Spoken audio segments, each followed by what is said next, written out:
La Compagnie de l'Estuaire est une troupe de danseurs qui réside au Théâtre du Galpon. Cette année, elle fête ses 20 ans. Mais plus qu'une troupe, elle est à l'origine de ce théâtre entouré de nature, au pied du bois de la Bâtie.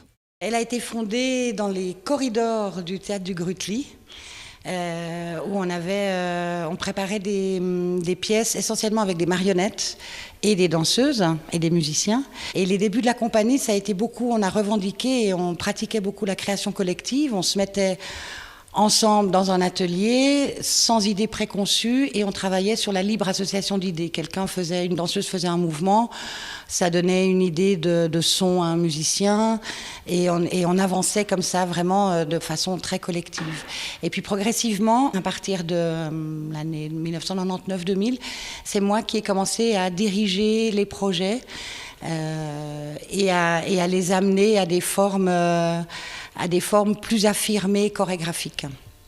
Et ainsi, on a continué jusqu'à aujourd'hui, jusqu'à Gauss, qui est la pièce qui rassemble un petit peu tout ce qu'on a fait pendant ces années-là pour célébrer ce jubilé. Outre les représentations de danse contemporaine, la Compagnie de l'Estuaire est impliquée dans le tissu social genevois et lancéen. Une particularité de la compagnie, c'est qu'il y a une grande importance qui est donnée au travail de formation culturelle avec les écoles. Et donc on a développé un travail artistique qui est beaucoup ancré dans le quartier. Le fait que le Galpon ait été Artamis, puis au Vélodrome, puis ici.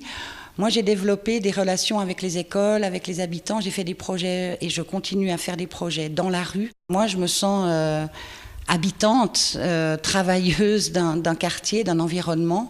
Et c'est pour moi une façon de montrer que l'artiste, il est citoyen aussi par son métier. Et c'est une façon pour moi de faire ces projets dans la rue, avec des associations, avec des habitants. La pièce Go résume les 20 ans de la Compagnie de l'Estuaire. Son rapport à l'espace est directement lié au jeu chinois de stratégie du même nom. La pièce Go, pour moi, elle parle de cette identité de compagnie. Donc on a travaillé sur les territoires, qui est une des particularités justement quand je vais travailler dans la rue. Eh bien, je sors de mon territoire protégé du théâtre, j'amène des mouvements, j'amène de la danse dans des endroits improbables. Donc du coup, j'ai repris cette thématique-là pour travailler avec l'équipe de danseurs sur la création. Donc pour moi, la pièce elle-même, c'est déjà une espèce de réflexion sur ce qu'est la compagnie aujourd'hui. Go, c'est la référence à ce jeu, à deux personnes qui s'affrontent symboliquement, qui construisent des territoires. Mais c'est aussi, Go, c'est aussi ce qu'on se dit, allez, go.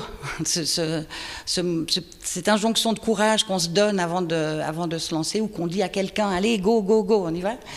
Et puis, quand j'écrivais, quand je réfléchissais au tout début du processus de création, j'ai vu tout d'un coup Go, je l'ai vu comme G0. Et du coup, c'est un clin d'œil aux tous les G 1, 2, 3, 4, 5, 6, 7, 8, etc. Et d'affirmer le G0, c'est le ground zero, ce serait vraiment une forme de clin d'œil de résistance par rapport à ces puissances qui se répartissent des territoires. Le Théâtre du Galpon accueillera la pièce chorégraphique Go du 21 avril au 3 mai. De plus, 2 artistes, un marionnettiste et une acrobate, ont été spécialement invités afin de réaliser des performances après les représentations chorégraphiques.